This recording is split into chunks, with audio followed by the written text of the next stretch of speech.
స్వరూపముదయే మధ్యాహ్నే తు మహేశ్వరం సాయం ధ్యాయేత్ సదా విష్ణు త్రిమూర్తిశ్చ దివాకరః. ఆదిత్య హృదయ స్తోత్ర వివరణలో ఈ మాఘమాసం చాలా అమోఘమైన మాసం. అఘ అంటే పాపం లేని మాసం. నదీ స్నానం, దానం ఇలాంటి విశేషాంశాలు మనకి చాలా చోటు చేసుకుంటాయి. అందువల్ల ప్రతి ఆదివారం ఆయనకి భానువారం అంటారు, చాలా ప్రీతికరమైంది.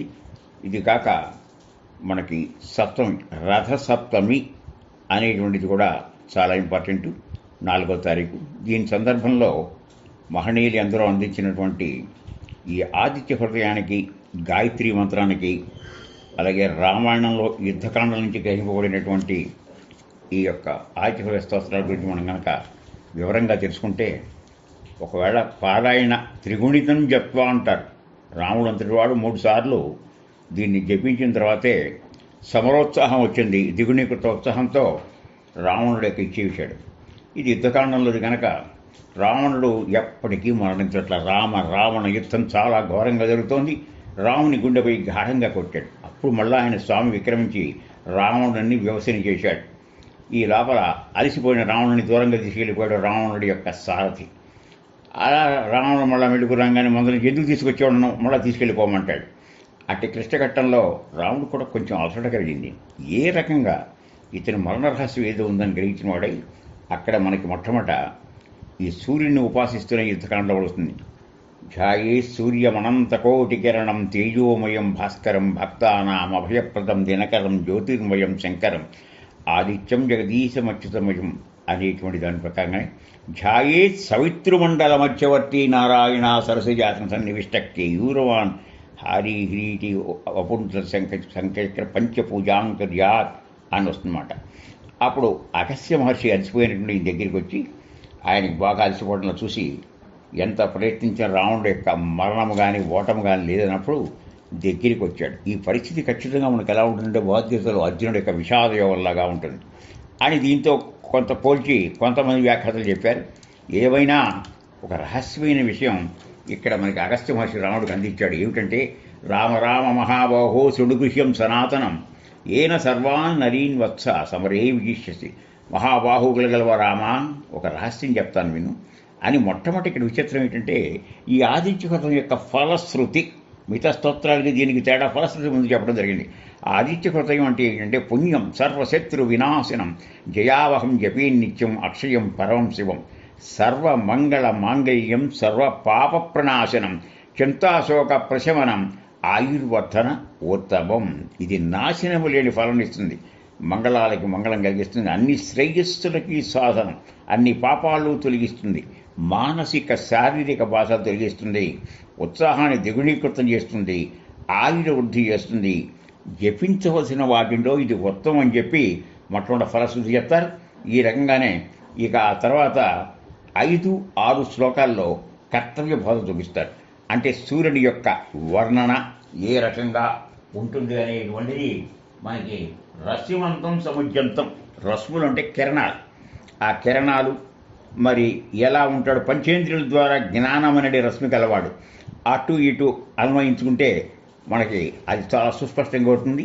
అక్కడి నుంచి 7వ శ్లోకం నుంచి 15వ శ్లోకం వరకు ఆదిత్యుని యొక్క విరాట్ విభూతి చెప్తారు. 6వ శ్లోకంలో మనకి సర్వదేవాత్మకో హేష తేజస్వీ రశ్మిభావన ఏష దేవ అసుర గణాన్ లోకాన్ పాతి గవస్తుభి. ఇక్కడ రశ్ములు అంటే కిరణాలు. దేవాసురులు కూడా ఈయన్ని ధ్యానిస్తారు. ఆయన యొక్క కిరణాలతోనే అందరినీ కాపాడుతాడు అనేటువంటి విషయం 6లో చెప్తే, ఇక 7 నుంచి మనకు 15 దాకా ఆదిత్య విరాభూతి అంటే ఆదిత్యుని యొక్క ఏ రకాలుగా ఏ రకంగా ఆయన మనని సాక్షాత్కరిస్తాడనేటువంటి చెప్పేటువంటి మహత్తరమైనటువంటి విషయాలు ఉంటాయి. అశ్వినౌ అని ఒక చోట వస్తుంది. అశ్వినౌ అంటే ఆదిత్యుని యొక్క భార్య సంజ్ఞ. ఈమె ఆదిత్యుడు అశ్వరూపం ధరించినప్పుడు కలిగిన సంతానం. ఈయన అశ్వరూపం కలిగినప్పుడు సంతానం కలిగింది అశ్విని దేవతలు అనే విషయాన్ని మనం గుర్తుంచుకోవాలి. కనుక విపరీతమైనటువంటి చక్కటి విజ్ఞానం ఉంటుంది. అది కాక ఈయన ఎవరు అనుకుంటున్నారు? ఆదిత్య సవితా సూర్య ఖగ పూషా గభస్తిమాన్ సువర్ణ సదృశోభాను హిరణ్యరేత దివాకర. సవిత అంటే జగత్తును పుట్టించేవాడు. ఖగః ఆకాశంలోని సంచరించేటువంటి వాడు, మంచి శోభమైన రెక్కలు గలవాడు. తపరః తపింపజేయేవాడు. గభస్తిమాన్ అంటే అన్ని దిక్కులకు వ్యాపించేటువంటి వాడనే అర్థాన్ని మనకి సుస్పష్టంగా గోచరిస్తుంది. ఇక 15 నుంచి మనకి 21 వరకు. ఇప్పుడు కొన్ని సందర్భాల్లో మన సంస్కృతంలో ద్వంద్వార్థాలు వస్తాయి. భాస్కరాన్ని ఉందనుకోండి, కాంతుల్ని కలిగించేవాడు. మనకి ఏదన్నా వస్తువు కనబడిందంటే కారణం ఆయన వల్లే మనకది కనబడుతోంది. వ్యోమం అంటే ఆకాశం, వ్యోమనాథ అంటే ఆయన ఆకాశానికి ప్రభు. అలా కాకుండా ఆయన ద్వాదశాత్మ అంటే ఒక చోట ఏం చెప్తారంటే వ్యోమనాథస్తమో వేదీ రుక్ యజుస్సామపారగ ఘన ఉష్టిరపా మిత్రో వించి వీధి ప్లవంగమ. ఆకాశానికి ప్రభు ఆయన. రుక్ యజుస్సామ ముఖ్యమైన వేదాలు ఏమిటి? ఋగ్వేదం, యజుర్వేదం, సామవేదం. అంటే సూర్యుడు ఉదయంలో ఋగ్వేద దేవతతో, మధ్యాహ్నం యజుర్వేద దేవతతో, సాయంకాలం సామవేద దేవతతో ఉండునని వేదాలు చెప్తున్నారు. మనం గనక భగవద్గీతలో కూడా చూసుకుంటే వేదైశ్చ సర్వం అహవేవ పురుషోత్తం ప్రాప్తి యోగంలో మనకి ధైర్యాన్ని ఇచ్చే శ్లోకం ఉంటుంది. నేను నీ జఠరాగ్నిలో ప్రవేశించి నీ ఆహారం చక్కగా జీర్ణం చేస్తాను. అది అహం వైశ్వానరో భూత్వా ప్రాణినాం దేహమాసృతి ప్రాణాపాన సమాయుక్త పచామి అన్నం చతుర్విధం చెప్తూ, అంతేకాకుండా సర్వస్య చ అహం హృది సన్నివిష్టో మర్తస్మృతి జ్ఞాన అపోహనంచ. ఆ అపోహనం అంటే నీకు కలిగేటువంటి ఇది మరుపు, తెలివి అన్నీ నేనే. కనుక వేదాల్లో ఉన్నది నేనే.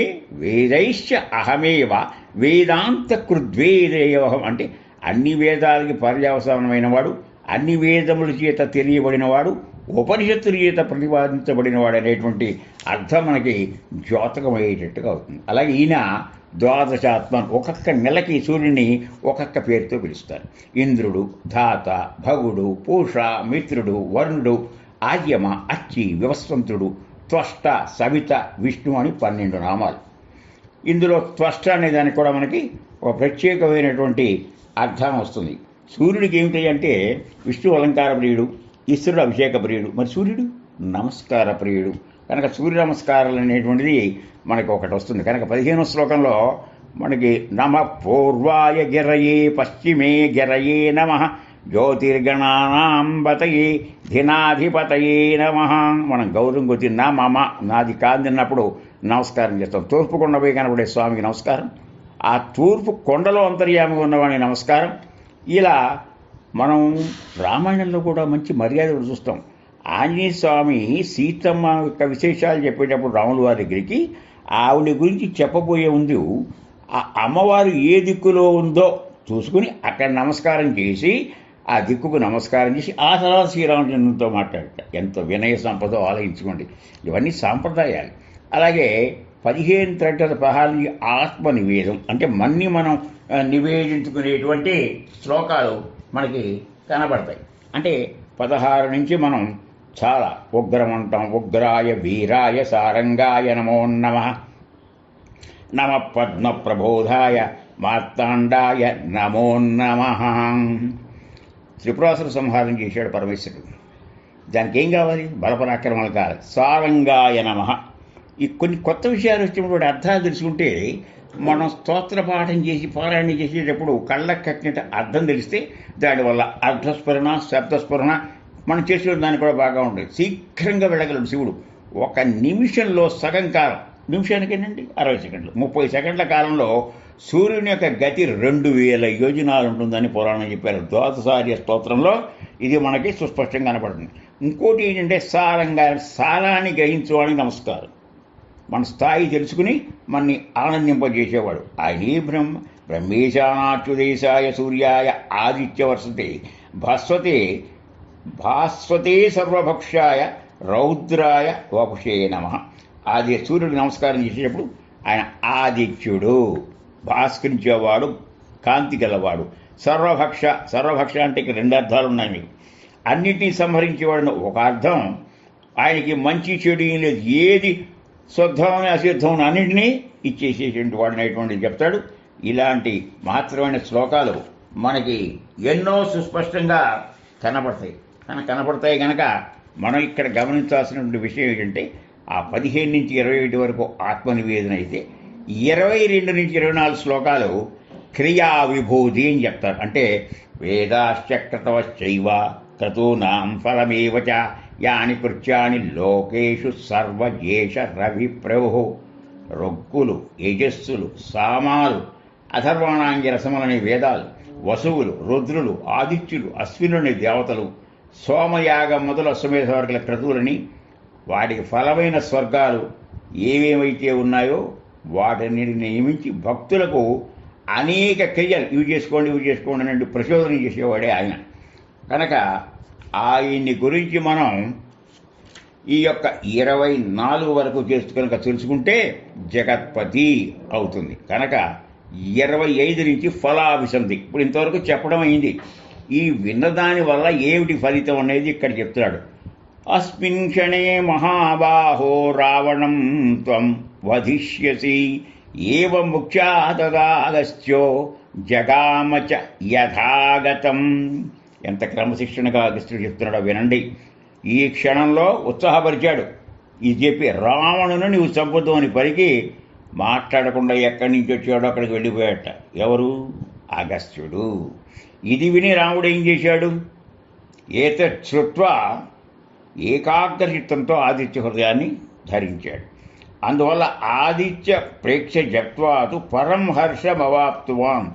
ఆదిత్యుని చూచి ఈ స్తుతిని చెప్పించి ఎక్కడలేని ఉత్సాహం వచ్చి మిక్కిలి సంతోషపడ్డాడని ఫలాభిసంధి కనపడుతుంది మనకి. కనుక 28 నుంచి కనుక 30 వరకు చూస్తే ఏం చేస్తే ఫలితం చూసాం, ఆనందం పొందాం. ఫలం ఏమొచ్చిందని చెప్తే త్రిరాచమ్యా శుచిర్భూత్వా 3 సార్లు ఆచమనం చేసి అతను పవిత్రుడై ధనువును పట్టుకున్నాడు. రావణుని చూచి సంతోషంగా ముందుకడుగు వేశాడు. మరి అవతార పురుషుడు కదా, ఆయన కూడా చెప్పాలా? చెప్పడం కోసం కాదు, ఇదంతా నడిచింది ఏంటంటే మన కోసం. కాలాన్ని ఎలా సద్వినియోగం చేసుకోవాలి, నిరుత్సాహపడకుండా నిర్భయంగా ఎలా సంచరించాలని చెప్పడానికి పరోక్షంగా ఈ ఏర్పాటు జరిగింది. కనుక సర్వయత్నైన మహిత గొప్పదైన ప్రయత్నంతో 3 సార్లు ఇచ్చేసాడు. 3 సార్లు మళ్ళా దీన్ని పారాయణ చేశాడు. ఎప్పుడు ఏం జరిగింది అనేటువంటి దాంట్లో అధిరవిరవద నిరీక్షరామం ముదితమనాహ పరమం ప్రహృష్యమాణ నిశిచరపతి సంశయం విదిత్వా సురగణ మధ్యగతో వచస్వరేతి. యుద్ధాన్ని చూడటానికి వచ్చిన దేవతల నడుమున ఆదిత్యుడు కూడా ఉన్నాడు. ఈ స్తోత్రం మిక్కిలిగా సంతోషించిన వాడి రావణ వినాశకాలం దగ్గరికి వచ్చింది తెలుసుకుని రాముని సూచి ఇక త్వరబడు, రావణునికి వధ చేయుటకి శీఘ్రంగా పూనుకోమని చెప్పించాడు. ఈ తీర్థకాండంలో సప్తోత్తర 107వ స్వర్గం. కనుక ఈ ఆదిత్య హృదయంలో ముందర ఫలశ్రుతి చెప్పడం, ఫలశ్రుతి చెప్పడం, కొన్ని విషయాల్లో కూడా మనకి కొన్ని ప్రత్యేకమైన విషయాలు గాయత్రితో కనుక చూస్తే సవితృమండల మధ్యవర్తి సవిత అని పేరు గల దేవత, మన ధర్మానికి సంబంధించిన ఆవిడ. మన బుద్ధుల్ని రుజుమార్గంలో ఉండాలి, మంచి ఆలోచించాలి. అందుకనే భద్రం కన్నే విస్మయామ దేవా అని చెప్పుకున్నాం. మంచి వినాలి, మంచి చూడాలి, మంచి చెయ్యాలి. ఎందుకంటే వరైన్యం శ్రేష్టమైనటువంటి ఉపాసించదగ్గ మంత్రం కనుక. అలాగే ఒక చోట కృతజ్ఞాయ దేవాయ జ్యోతిషాంబతయే నమః అని వస్తుంది. కృతజ్ఞాయ మహ అంటే ఏంటంటే కృతం అంటే జరిగిపోయింది కనుక కృతం ఏమిటి, మనకి ఎవరు మన జీవితంలో మనకు ఉపయోగపడ్డారు, గతంలో మనం ఇలా సంచరించాం, అవన్నీ గుర్తుపెట్టుకోవడమే పుణ్యం. పాపం అంటే ఏమిటి, తనకి తొయ్యగా పెద్దవాళ్ళు చెప్పినా శాస్త్రాలు చెప్పినా యథేచ్ఛగా విహరించడమే పాపం. పాపపుణ్యాలకు పెద్దగా నిర్వచనాలు అక్కల. ఇక కృతజ్ఞత అక్షరాల జాతకం మాట్లాడాలి. నివేదించకుండా అన్నం తినటమే కృతజ్ఞత.